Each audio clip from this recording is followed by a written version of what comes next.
chapter 3. Yan po yung ating Bible study ngayong umaga. Babasahin ko po mga kapatid sa English. Sabi dito, Now Peter and John went up together into the temple at the hour of prayer, being the ninth hour. And a certain man lame from his mother's womb. Ibig sabihin, ano daw, hindi nakakalakad, lame daw yung lalaki. Wala daw sa kapanganakan niya, sa may panganak, gano'n na daw siya. Whom they laid daily at the gate of the temple, which is called Beautiful, to ask alms of them that entered into the temple. For seeing Peter and John about to go into the temple and ask an alms. And Peter, fastening his eyes upon him with John, said, Look on us. And he gave it unto them, expecting to receive something of them. Then Peter said, Silver and gold have I none, but such as I have give I thee.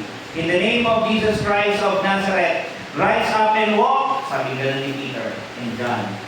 And he took him by the right hand, andun yung inaid nila, tinulungan, and immediately his feet and ankle bones received strength. And he leaping up stood and walked and entered with them into the temple, walking and leaping and praising God. And all the people saw him walking and praising God. And they knew that it was he which sat for us at the beautiful gate of the temple, and they were filled with wonder and amazement at that which had happened unto them. Dito makita natin na yung mga tao ay namangha doon sa kagalingan na nangyari doon sa lalaki, no? Yun yung storya natin dito. Ang title ng ating message ay Beautiful Savior. Wala dito, no? Pero mag-pray muna tayo. Lord, thank you sa mga ito. I'm praying na i-guide niyo po kami sa inyong word. May we learn from it. And I'm praying may apply namin sa buhay namin. We want na makita namin kayo through your word, high and lifted up. And may you humble each heart ngayong umaga. And kung may mga kabigatan kami, dalangin, pinagdaraanan, ay ituon niyo po ang aming isip at puso sa pagtingin sa inyo na may pagtitiwala na makita namin na kayo ay Diyos na nilang nagliligtas patungo sa kabanalan mula doon sa aming mga kasalanan, bagkus kahit doon sa aming mga pinagdaraanan, mga problema, ay kayo rin po ang magliligtas sa amin. Kaya sa inyo po kami tumatala. Salamat po, Panginoon, sa lahat ng ito. Itong aming dalangin sa pangalan ng aming tagapagligtas, ang Panginoon sa Kristo. Amen. Again, ang title ng aking message ay Beautiful Savior. Kung mapapansin ninyo, saan galing yung Beautiful Savior na yan? Galing yan doon sa verse 2. Kasi doon sa verse 2 ay binanggit dito na yung lalaki daw ay dinala doon sa gate of the temple na ang pangalan ay Beautiful. Yun ang pangalan ng lugar. Beautiful. Okay? Pero dito, makikita natin, yung lalaki ito na doon nilagay, yung kanyang sitwasyon, siya yung lalaki na miserable. Diba? Kasi daw siya daw ay lame. Pag sinabing lame, hindi siya makalakad, hindi siya makapunta doon sa mga lugar na gusto niyang puntahan nang walang kasama, mahirap yung kanyang situation. Diba? Siguro kung may mga pagkakataon na injury tayo sa paa, hindi tayo makalakad, somehow may idea tayo na ang hirap pala kapag wala tayong paa, kapag tayo ay hindi nakakalakad. Yung lalaking ito, ang saklap ng kanyang pinagdaraanan. Diba? Mula ang kapanganakan, yun na yung sitwasyon niya, hindi siya nakakalakad. Yun ang makikita natin dito. Pero nakakatulong pansinin, yung lugar kung saan siya nilagay, ang pangalan ay Beautiful. Contradictory. Kasi beautiful yung lugar, pero siya, yung pinagdaraanan niya, yung situation niya, hindi naman maganda. Pero alam niyo, nakakatuwa dito, kahit gano'n yung kanyang, kumbaga ironic, di ba? Parang contradictory. Pero alam niyo, paglipas ng panahon, kasi itong araw na ito, nagbago yung buhay niya. Naging totoo yung lugar kung saan nilagay. Yung buhay niya kasi gumanda din. Di ba? Kasi pinagaling siya ng Panginoong Kristo. Nakilala niya si Peter and John. At sila ay ginamit ng Panginoon para ihayag yung kagalingan para sa lalaking ito. Ang sabi nila, rise up and walk in the name of the Lord Jesus Christ of Nazareth. Rise up and walk. And then yung lalaki ito, naranasan niya yung kapangyarihan, yung biyaya, yung awa, yung pag-ibig ng Diyos, siya ay gumaling. At siya ay nakalakad na muli. Dito sa aralin ngayong umaga, di na ako yan. Ngayong umaga, makikita natin dito, tatlong bagay. Okay, three things. Unang-una, the prayerful apostles. Pangalawa ay the pitiful man. And then thirdly ay the beautiful Savior. Okay? Kasi maganda nga naman yung templo kasi pangalan beautiful. Pero ayoko naman yung templo yung makita natin beautiful o yung buhay ng lalaki. Totoo namang magaganda yun. Okay? Pero gusto kong makita natin beautiful ay walang iba kundi ang Panginoon Kristo. Alam nyo yung word na yan, pag pinansin nyo, the prayerful apostles, the pitiful man, the beautiful Savior, mga adjectives. Dinidescribe nila yung apostle as prayerful. Dinidescribe yung lalaki as pitiful. Nakakaawa. Sino ba yung hindi naaawa kapag nakakakita ng ganon? Minsan nga lang may mga scammer din, no? Hindi naman pala talaga makalakad. Tinali lang yung paa. Diba? Nung nagkaroon ng bababangga na siya, tumayo siya. Siyempre, pakatamaan siya. Na-scam, nangi-scam yung iba. Pero nonetheless, yung kalagayan ng laki ito, ay totoo talagang masaklap. Talagang maaawa ka. And then sabi rito, yung ating tagapagligtas, dahil gumawa sa buhay niya, pinagaling siya, nakikita natin, dinidescribe dito ang ating tagapagligtas. Napakaganda niya. Napakagaling ng ating Panginoon Kristo. Sabi dito sa verse 1, tingnan natin una, the prayerful apostles. Sabi, now Peter and John went up together into the temple. Nakakatuwa yung mga lalaki ito, pumunta raw sila sa templo para manalangin. Pwede nyo, amen. Kung may mga lalaki na mahilig mag-prayer, dapat, kung may mga tao na mahilig mag-pray, dapat mga lalaki yun. Dito nakikita mo na yung mga lalaki sa panahon natin, parang ayaw na manalangin. Marami silang alam na gawin, magaling sila sa ibang bagay, pero yung manalangin, hindi nila ginagawa. Pero dito si John and Peter, or vice versa, nakakatawa dito, yung pangalan nila, binabanggit lagi si Peter and John. Every time na nag-a-appear yung pangalan ni Peter and John, lagi ko na si Peter.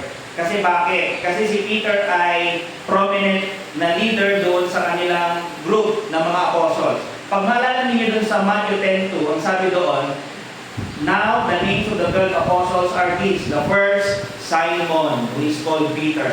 And then kailan binanggit si John? Marami muna bago si John. Kasi sabi, si Andrew, and then si James, and then si John. Pang-apat pa siya. Pero makikita natin, in comparison kay Peter, si John pala, or si Peter pala, ay prominent sa group. Okay? Medyo secondary yung si John. Hindi siya ganun ka-close sa Panginoong Kristo. Saka when it comes doon sa group nila, sa closeness sa Panginoong Kristo, at the same time, yung leadership sa group nila, si Peter pala yung higit.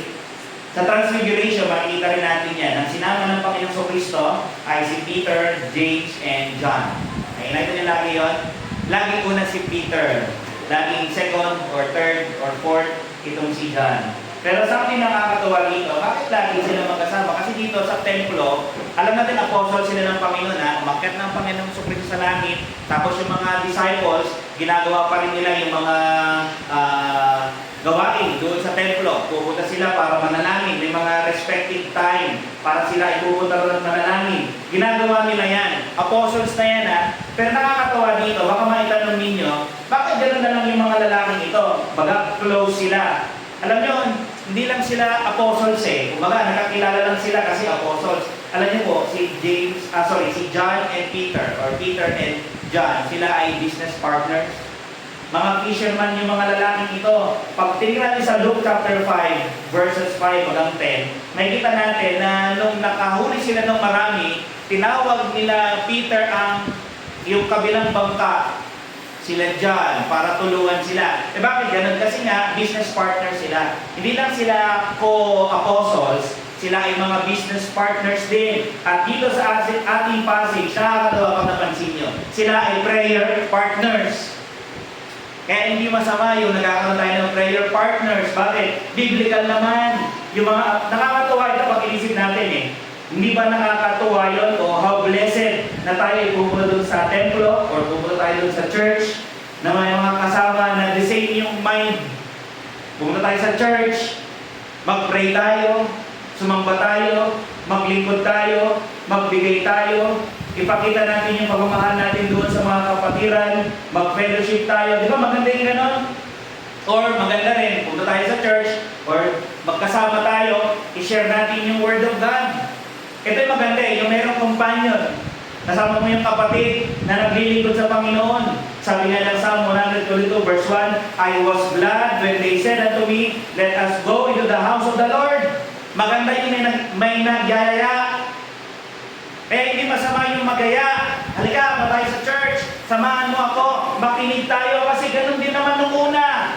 Sabi ng mga tao sa Old Testament, I was glad when they said to me, let us go into the house of the Lord. Sabi ni David, natutuwa siya kapag may nagyayaya sa kanya na punta doon sa templo.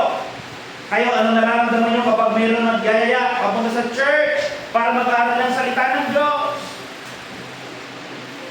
Lagi magkasama yung dalawang ito. Later on, itong si Peter and John, lalong lumalim yung kanilang pagiging apostles, yung kanilang pagiging magkapatid sa pananampalataya. Kasi alam nyo later on, pagkatapos nitong Acts chapter 3, may kita natin ulit yung dalawang ito na magkasama sa Acts 8 na sila ay mga ministry partners. Kasi doon sa Samaria, maraming mga lalaki at babae ang naligtas. Pag pumunta kayo doon sa Acts 8 verses 14, ito ang sabi, now when the apostles which were at Jerusalem heard that Samaria had received the word of God, they sent unto them Peter and John, who when they were come down, prayed for them that they might receive the Holy Ghost. For as yet he was fallen upon none of them, only they were baptized in the name of the Lord Jesus. They laid their hands on them and they received the Holy Ghost. Nakita niyo yung ginawa nila? Nung panahon ito, ginagamit yung mga apostles para ibigay yung banal na spirito. Okay, magtaka, paano ngayon, pastor? May apostles pa ba para ibigay yung banal na spirito? Wala na. Pag kayo nakarinig ng Ebanghelyo, binuksan ng Panginoon ng inyong pag-unawa, binuksan ng inyong puso, at nanampalataya kayo, sa pagkakataon na ibinibigay din niya yung banal na spirito. Okay? Nagre-reside sa inyo. Hindi na kailangan yung apostles.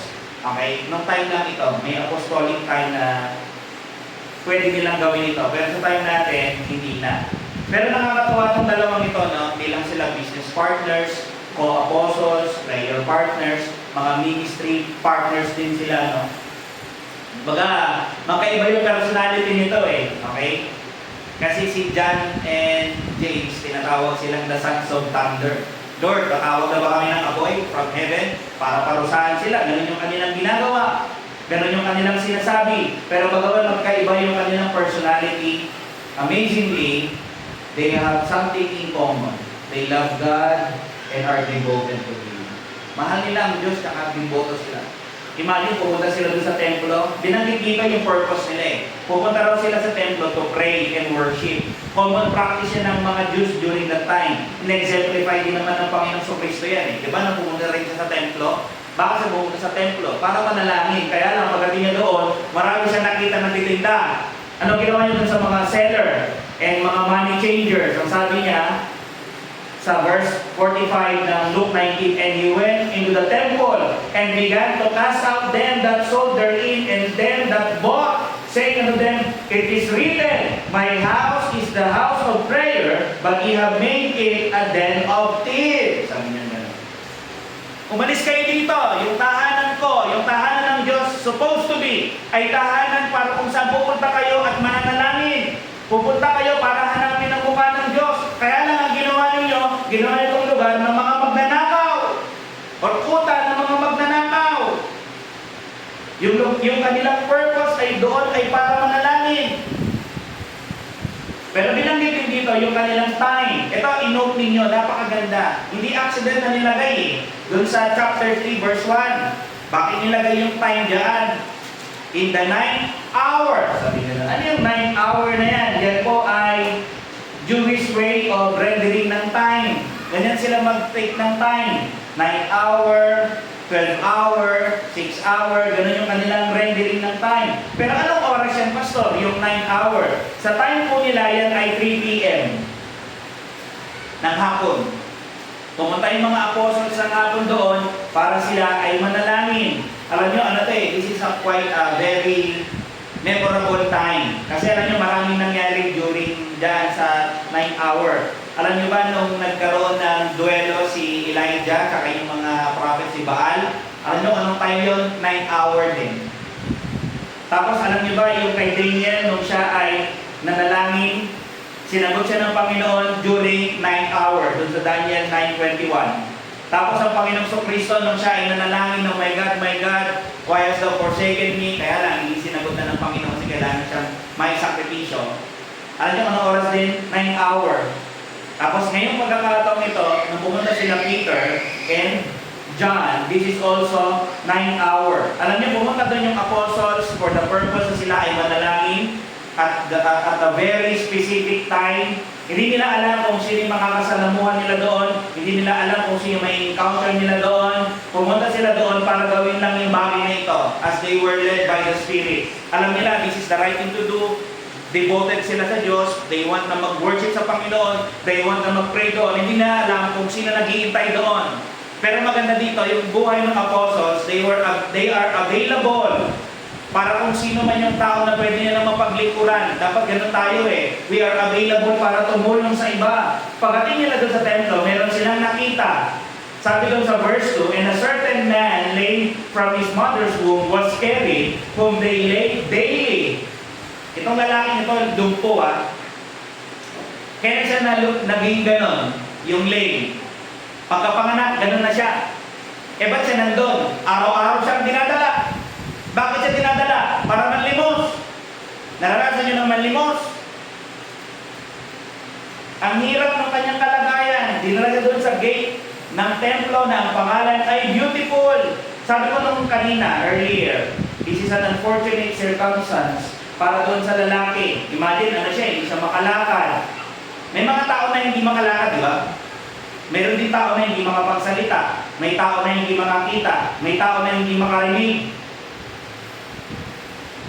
Marami tayong pwedeng makita pa rito eh. May mga pagkakataon na yung mga tao sa ganitong situation, masasabi natin na talagang miserable sila. Yung kanilang kalagayan na to the point na tayo kapag nakita natin, hindi natin maiwasan yung maawa. Sino madali na maawa kapag nakakakita ng ganyan? Pag nakakita ka ng TV na aantig yung damdamin mo, pag ikaw nakakita ka, grabe, kawawa naman siya. O baka yung iba, tinatawanan nila.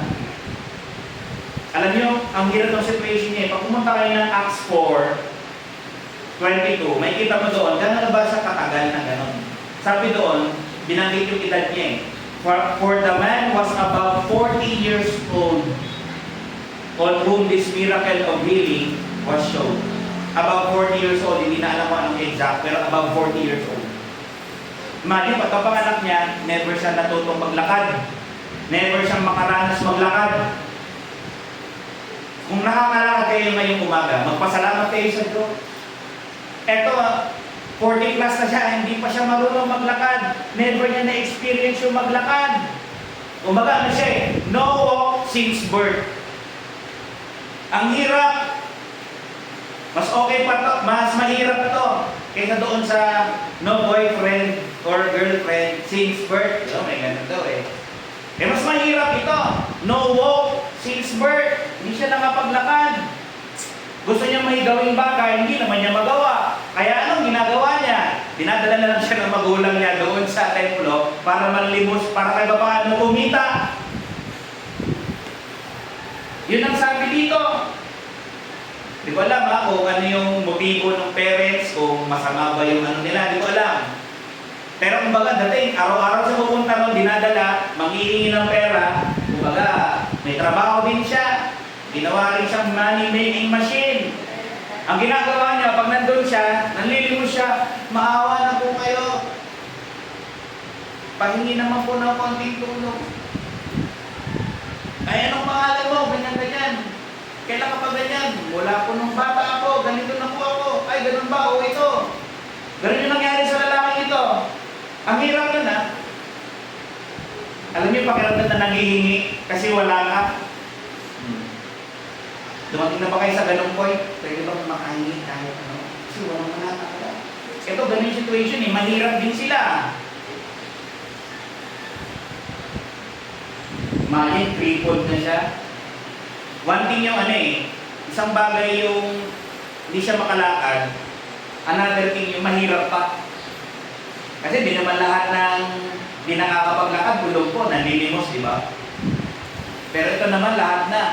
Nahirap na yung buhay nila, wala pa siyang pwedeng maging trabaho, Hindi siya productive, pero sa kahit pa paano sa ganito, ito din, naging productive siya. Pero alam niyo mga kapatid, yung ganito kalagayan ng isang tao, bagaman siya ay disabled, this is disability eh. Ano to eh, di ba alam ha, kanina nabanggit ko, anong nararamdaman mo pag nakakakita ka ng ganyan? Yung iba kasi pinagtatawanan. Isa kapag ano, yung napatawag nito, yung bingot. Diba? Tinatawanan ng iba. Pinagbibiro ng nakaraan dyan. Diba? Beat daw. Yung inaano rito. Sabi dun sa Leviticus chapter 19 verse 14, Thou shalt not curse the deaf, nor put a stumbling block before the blind, but shalt fear thy God, I am the Lord. Sabi ka ng Diyos. Huwag mo daw i-curse. Anong i-curse? Imamak. Huwag mong tatawanan. Buti nga di siya makapaglakad. Bulag siya. Bini siya. Di siya nakakapagsalita. Huwag mo raw gaganunin. Bakit? Ang Diyos yung gumagawa ng arrangement. Pwede ikaw yun. Let that sink sa isip mo. Pwede ikaw yung disabled. Pwede ikaw yung may special disability na ganyan. Ang hirap. Kaya dito sinasabi ng Panginoon, huwag daw natin silang lalaitin. Bakit? Inalaw yun ng Diyos, He has a purpose. At yung ganun ginawa ng Diyos, that is for God's glory. Ginawa niya yung para maluwalhati ang Diyos. Wala kang pakialam doon. Huwag mong tatawanan. We don't have the right na tawanan siya. Alam niyo ba may pagkakataon doon sa John chapter 9 verse 1 na yung mga disciples, nakakita sila ng lalaking bulag. Nagtanong sila doon sa John 9 verse 2, sabi ng mga disciples, John 9:2, and his disciples asked him, saying, Master, who did sin, this man or his parents, that he was born blind? Nagtatanong yung mga apostles, Lord, bakit siya bulag? Sino po bang may kasalanan? Iniisip ng mga disciples, kaya siya may kapansanan dahil daw yung magulang niya ay nagkasala or siya mismo ay may ginawang masama. Kaya siya pinarusahan ng Diyos ng ganon. Ang sagot ng Panginoong Kristo sa verse 3, ang sabi niya, Jesus answered, Neither hath this man sinned, nor his parents. Hindi yung magulang niya kung siya ang nagkasala. Pero ito yung point. Huwag ko nang alamin yun. Ito ang point. Ginawa yan ng Diyos, yung arrangement na yan, that the works of God should be made manifest in Him. Ang goal ng Diyos ay para maranasan niya yung pagkilos ng Diyos doon sa taong yun. Minsan kasi in-expect natin yung pagkilos ng Diyos sa buhay ko sa ganitong kalagayan ko. Ang inaantay kong pagkilos na is yung paggaling. Habang inaaral ko, nare-realize ko din paano kung may anak ka o mahal ka sa buhay na may disability or mental disability, paano yung ganun? Minsan in-expect natin yung pagkilos ng Diyos doon na kung saan maluluwalhati siya is yung mapagbumaling siya. Pero hindi natin naiisip minsan, paano yung provision? Diba? Yung to provide doon sa ganung situation, nag-glorify pa rin ang Diyos doon. Kaya magpasalamat tayo sa Kanya. Kaya on the other hand, makikita natin dito na huwag natin gawing biro yung kapansanan ng isang tao. Kasi ang Diyos ang gumagawa ng arrangements. Ganda ng sagot ng Panginoong Kristo. Makita mo dito na even kahit yung ating mga calamity, yung mga ganyan disability sa buhay ng tao, inaalaw yan ng Diyos para sa Kanya pa din, no? Para sa Kanyang kaluwalhatian. Dito may mga matututunan tayo dito original sa amin pero nakita ko regarding dito. Sabi ng isang commentator, maganda daw yung part daw na ito. Maganda raw ito, bakit? May mga matututunan tayo. Sabi dito, una-una, to pity and not to despise and blame those who are afflicted with any natural deformity or calamity. Kaawaan daw natin. Alam niyo bakit inaalaw ng Diyos yan? Para maramdaman niyo rin yung awa. Kasi pag di ka nakakakita ng pero di mo rin maramdaman yung awa. At least in that way, nakakaramdam ka, nararamdaman ko rin yung awa. Parang pakiramdam ko, ang hirap ng situation nila. Ngayon kapag nakakaramdam ka daw ng gano'n, huwag mo raw silang i-despise. Don't despise them, may mga disability. Ay, huwag ka dyan, huwag ka dito, may disability ka, doon ka. Minamak mo sila, minamaliit mo sila, binabaliwala mo sila. On the other hand, Maganda rin na yung mga ganitong pagkakataon yung mga disability. Something na hindi lang yung mga tao yung matututo pag nakakakita ng disability, yung mismong may disability, mahalaga rin ang matuto. Anong matututunan niya kung disabled siya or mayroon siyang kakulangan sa kanyang sarili, kung siya ay bulag o bingi. Alam niyo, mahalaga na matutunan niya ang magpasakop sa Diyos. Mahirap din yung ganun. Imagine, paano kung ikaw yung ganun? Lumpo ka, bulag ka. Ano yung araw-araw ka kinakurse mo ang Panginoon, sinusumbatan mo siya, kinu-question mo siya, bakit niya ginawa ito? Nakita natin kanina sa Leviticus, ang Diyos na gumagawa ng ganyang arrangements. Kung will na yan, then submit. Buti na lang kung normal ako, magpasalamat ka, Lord, thank you po Normal yung pandinig ko, mata ko, nakakakita ako, nakakapagsalita ako, pinupuri ko po kayo. Pero on the other hand, Lord, nakakaawa yung iba, tulungan niyo po sila. Kung may pag-asa pa para ipagamot, maopera, sana po makaligong sila ng pera para mag-ipagamot. Mapagaling yung lalaki o yung babae. Hindi lang yung may sakit mismo. Minsan, alam niyo sinong mahalagang matuto? Yung magulang. Mahalaga na matuto yung magulang na sila din mismo sa kanilang sarili, sila ay magpasakop sa Diyos doon sa kanilang situation.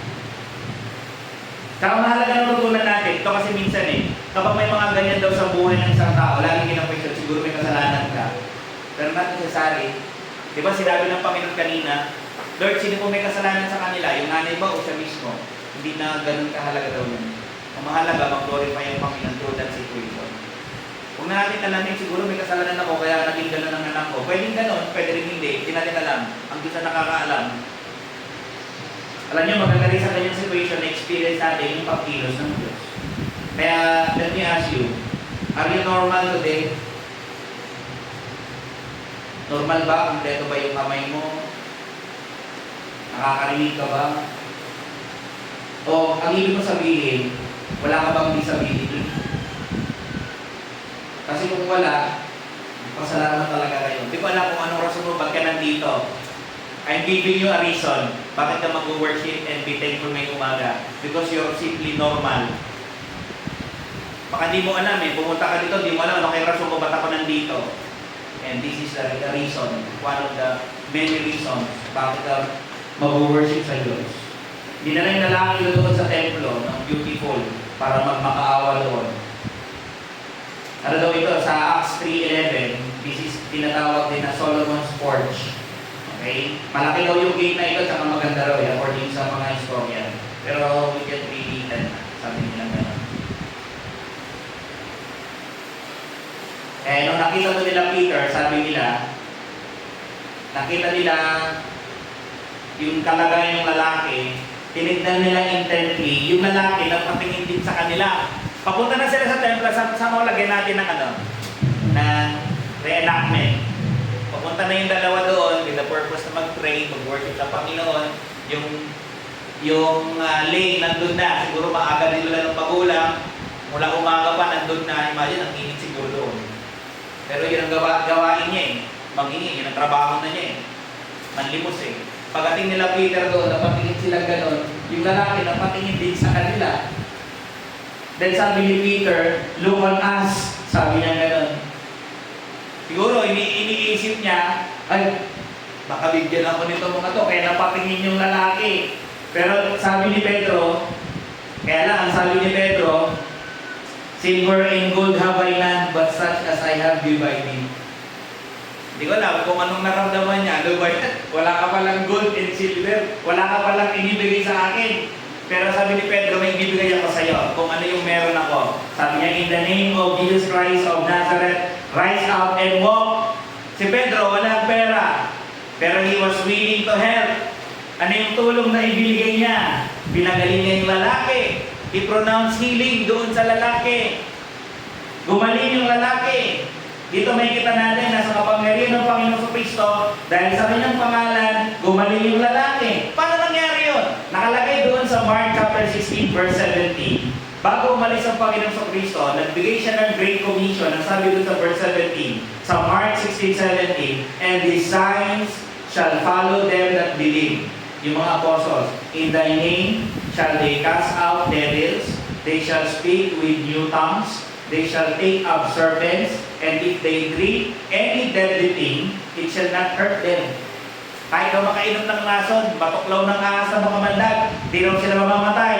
And then ito karugtong, they shall lay hands on sick, and they shall recover. Kasama daw ito sa ministry nila. Kinumission sila para magpagaling ng mga tao na may sakit. Kasama sa ministry ng apostles ito para patunayan na yung kanilang ebanghelyo na dala ay tunay. Na ang pangalan ng Panginoong Kristo ay tunay. Na ang pangalan ng Diyos ay makapagliligtas, nakakapagpagaling. Di ko alam kung ano ang sakit mo ngayon, pero kaya pa rin ng Diyos magpagaling. May mga himala, kahit ngayong umaga, may mga tao malalang sakit, lumapit sila sa Panginoon, pinagaling sila ng Diyos. Pinanaw si Peter yung magalingan, in the name of Jesus Christ of Nazareth, rise up and walk. Very clear eh. Sa kaninong pangalan siya nagpe-preach? Sa pangalan ng Panginoong Kristo ng Nazareth. Hindi mo ito pwedeng pasubalian. Sinong Kristo yung kinikilala ninyo? Si Jesus ng Nazareth. Alam ko na.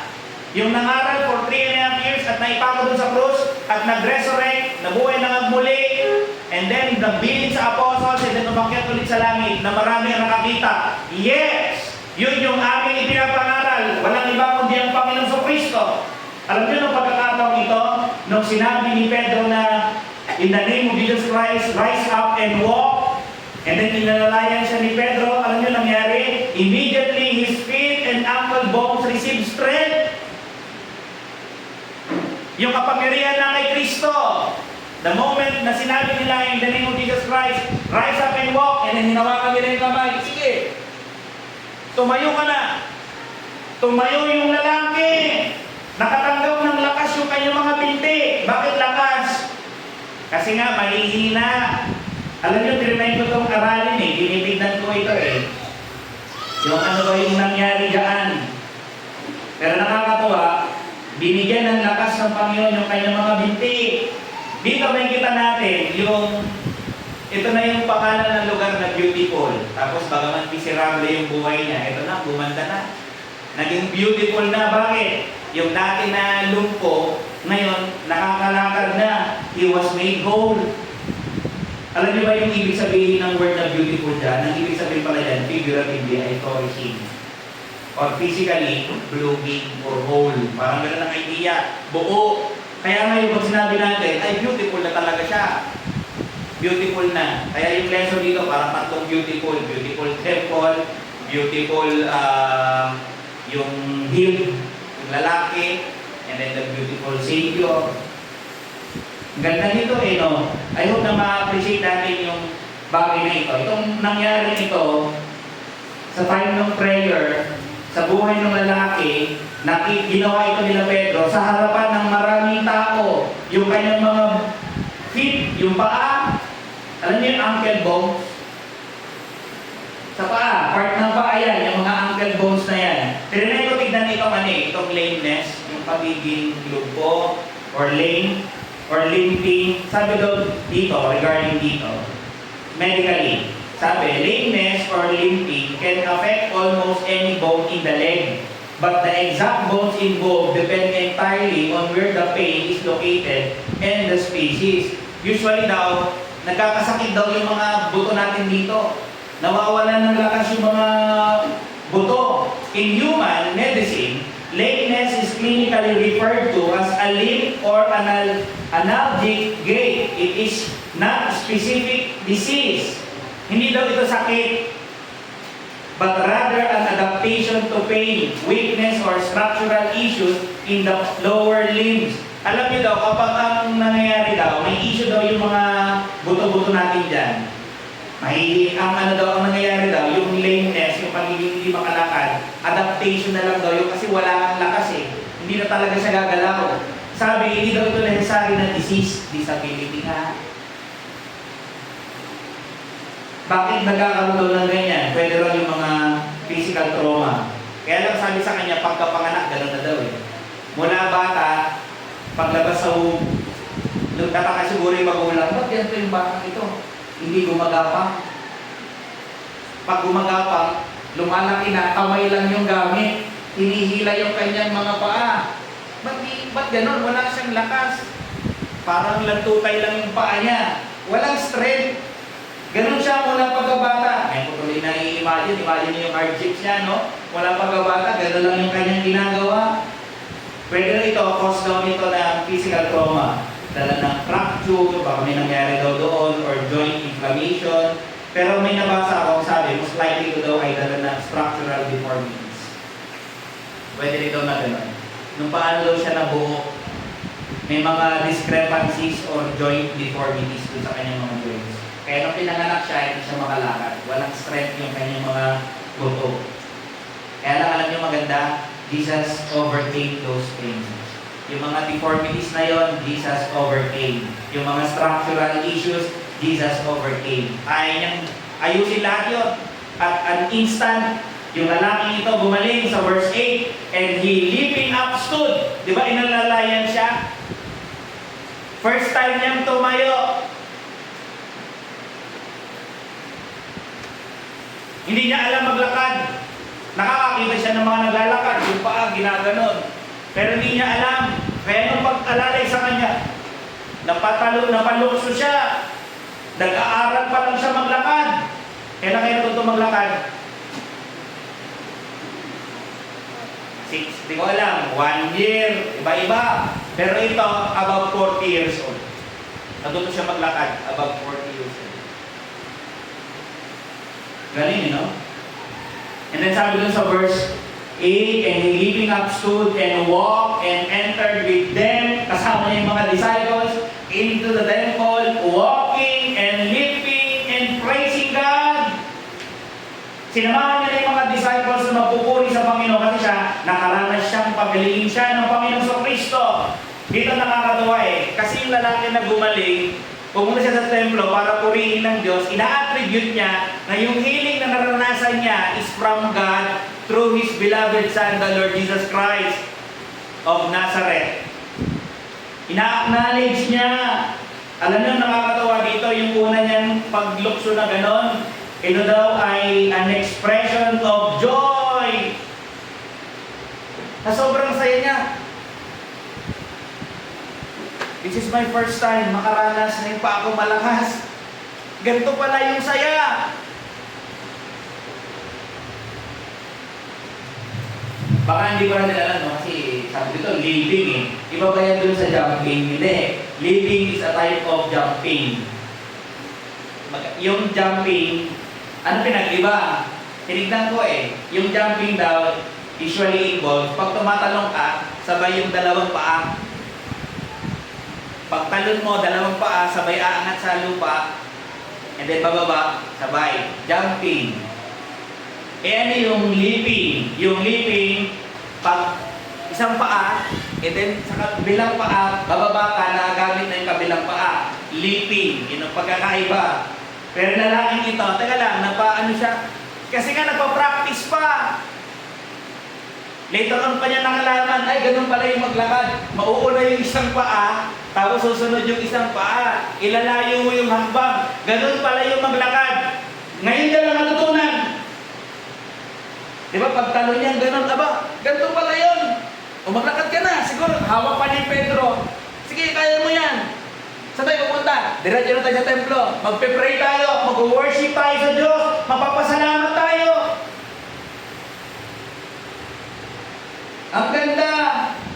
Pumasok sila doon at pinupuri nila ang Panginoon. Napakaganda ng mga nangyari nito, no? Hindi ko alam. May tanong ako dito Ano, ba't kasi nasa harap siya ng templo? May question naman sa isip ko Bakit nasa harap lang siya ng gate ng templo? Hindi siya pumapasok. Iniisip ko kung pinagbabawalan ba sila noon na pumasok na Pero may mga nabasa ako na hindi naman daw necessary bawal. Pero di lang din daw sila pumapasok. Ganun din nangyayari. Maybe Di ko alam kung may time siya na pumapasok na doon, dinadala lang siya ng magulang niya para magpasalamat sa Panginoon. Pero yung time na ito kasi, ang trabaho niya, gagawin niya manlimos eh. Hindi ko alam kung nakakapasok na doon, kung may certain area na nakakapasok na doon. Kasi may command sa scripture, yung mga Levites, bawal mag-serve yung mga may defect physically. So most likely, kung Levite siya, hindi siya pwede. Kung ordinary Jew siya, may certain area lang na pwede siya pumunta doon. Pero alam niyo, hindi lang naman physically gumaling sa kanya eh. Gumaling din siya spiritually. Kaya nga nung gumaling siya, wow, ngayon ko na nalaman si Jesus Christ of Nazareth is yung Diyos, ang tagapagligtas ko, ang aking healer. Siya yung pinasihan ng Diyos, pinadala ng Diyos para magligtas sa mga tao. Na-realize siya, hindi ko alam kung first time niya ito marinig yung first time niya yung healing ma-receive. Pero hindi ko alam kung narinig niya si Lord Jesus, hindi ko alam kung narinig niya na sila Peter, hindi ko alam kung may instance na may narinig niya siyang gospel. Pero nakakatuwa dito, pumasok sila doon, kasama sila Pedro, nagpuri sila sa Panginoon at marami nakakita sa verse 9. And all the people saw him walking and praising God, and they knew that it was he which sat for alms at the beautiful gate of the temple, and they were filled with wonder and amazement that which had happened unto him. Manghang-mangha daw sila. Alam niyo yung pagkakataon nito, pag binasa natin yung buong story, ito ay naging pagkakataon na kung saan ipinahayag ni Pedro ang Panginoon sa Kristo. Dahil nagtanong yung mga tao, namamangha sila, ano nangyari? Paano nangyari yan? This is the time. Pinangaral ni Pedro ang Ebanghelyo ng Panginoong Kristo doon sa mga tao. Alam niyo nangyari yung ending? Punta kayo dun sa Acts chapter 4 verses 1 hanggang 4. Ang sabi dito, hinuli sila Pedro during this time, and then lumipas yung magdamag, sabi dito sa verse 4. And as they spake to the people, the priests and the captain of the temple, and the Sadducees came upon them, being grieved that they taught the people, at they taught, tinuruan nila, and preached through Jesus the resurrection from the dead. They heard the gospel, and they laid hands on them and put them in hold until the next day, for it was now eventide. Nakita nila yung ginawa nila na nangaral sila, pinagaling nila lang yung ginawa nila, hinold sila for a night. Pero yung number, verse 4 maganda. Howbeit, after dun sa preaching, howbeit, many of them which heard the word or the gospel, they believed, and the number of the men was about 5,000.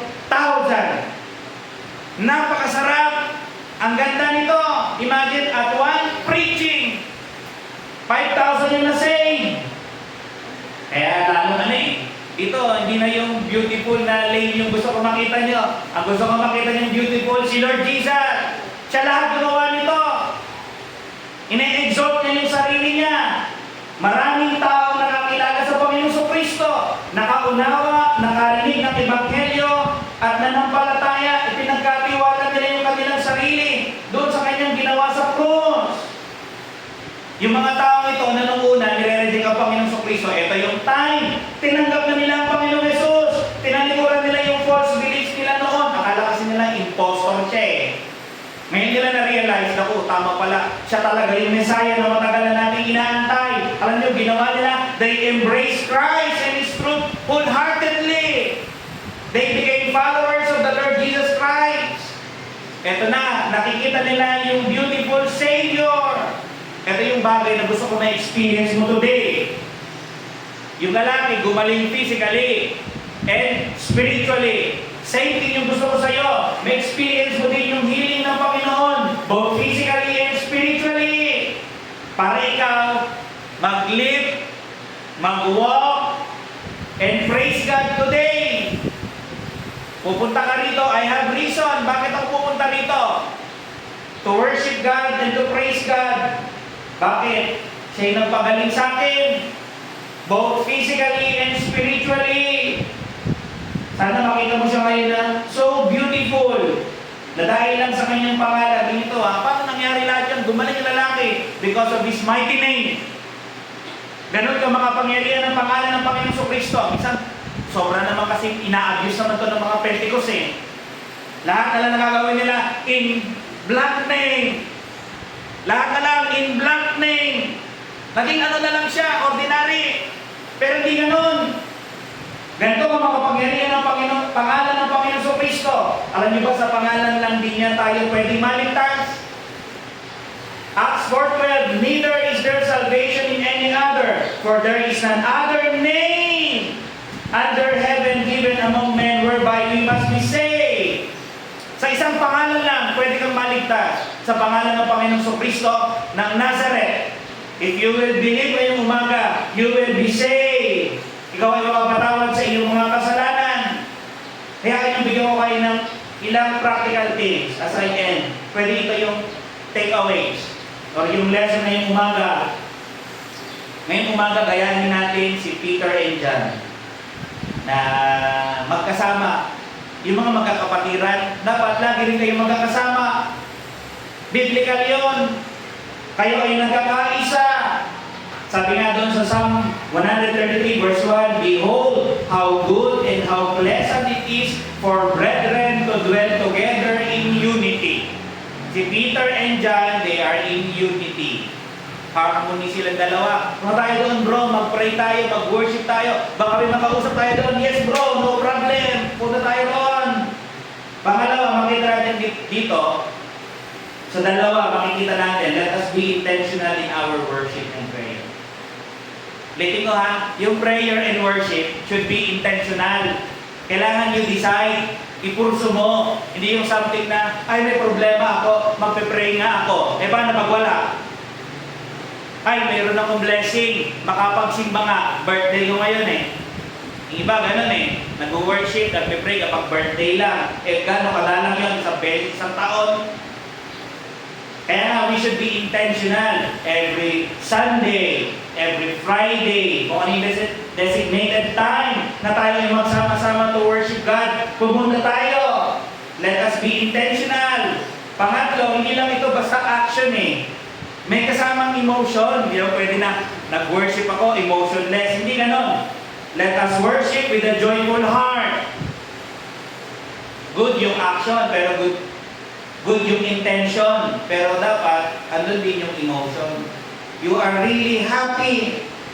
Ay, sabi kasi ng Panginoon, maging intentional. Pumunta talaga ako dyan. Pero how do you feel? Wala lang, sabi intentional lang eh. Hindi, ganon, mali.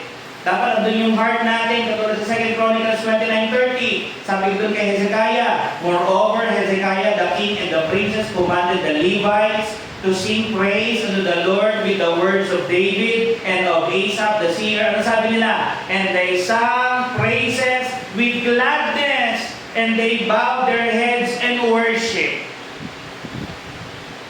Ganun ba kayo? Ganun dapat tayo mga kapatid. At pang-apat, napakapalad, no? At nakaka-encourage. Kapag yung mga anak ng Panginoon ay sumasamba sa Kanya, tayo ngayon. Yung experience nila, na-experience ko, blessed ko. And lastly, hindi ko alam kung meron kayong sakit o disability na yung umaga. Pero sabi natin doon, Pastor, let us learn to adapt. Minsan pag may sakit, how do you react? Dito yung title na Lord, you heal me, have mercy upon me. Adapt tayo doon. Ipasaka rin sarili natin sa mga ginagawa ng Diyos sa buhay natin. Through our sicknesses, through our disabilities, let us honor Him and thank Him whatever allotment yung ibinigay niya sa atin. Kanina nabanggit ko eh, pero napasadaan ko lang. Isa sa mga nahihirapan din kapag yung mga anak may disabilities, yung magulang, So parents with children with disabilities, may learn na magtiwala lang sa Panginoon sa mga pasado. Pray kayo na bigyan kayo ng Panginoon ng biyaya o give you through doon sa situation na yun. Ang hirap nung mayroong anak na may disability. Or ang hirap din kapag may asawa na disabled. Di ba? Ang hirap din na may magulang na disabled. Hirap. Pero ang kailangan natin ay yung awat biyaya ng Panginoon ngayong umaga. Let me ask you today, have you seen the beauty of our Savior today? That's my question. Pinakita niya yung kanyang kagandahan ngayong umaga. Kung makita ng kanyang kapangyarihan, ay pinaranas doon sa lalaki, pinagaling yung lalaki, yung biyaya niya. Hindi doon sa maraming tao, pero doon specifically sa lalaki, pinaranas niya yung kanyang kapangyarihan at biyaya. Pinili siya ng Diyos. Yung awa ng Diyos, pinaranas sa kanya. Yung pag-ibig ng Diyos ay pinaranas sa kanya. Ngayong umaga, nawa ang tagapagligtas ay ipakita rin sa iyo yung kanyang kagandahan, ang kanyang kapangyarihan, ang kanyang awa, ang kanyang biyaya, ang kanyang pag-ibig. Sana yung mga paa mo ngayon ay makatanggap ng lakas. Yung mga hindi pa tagasunod ng Panginoon sa Kristo, bigyan sana ng Diyos ng lakas yung mga paa ninyo para makasunod kayo sa Kanya, sa kabanalan. May you go home walking and living and praising God today. Sila papunta pa lang. Mamaya kayo uuwi, ganun ang gawin ninyo. Walking and living and praising God. Let's bow our heads. Lord, we thank sa araw dito. We honor and thank you and praise you. We give all glory sa inyo, Panginoon. We deserve it yesterday, today, and forevermore. May you break our hearts today and worship you more and more. Guide us all throughout this week. In Christ may pray. Amen. Kanta po tayo mga kapatid ng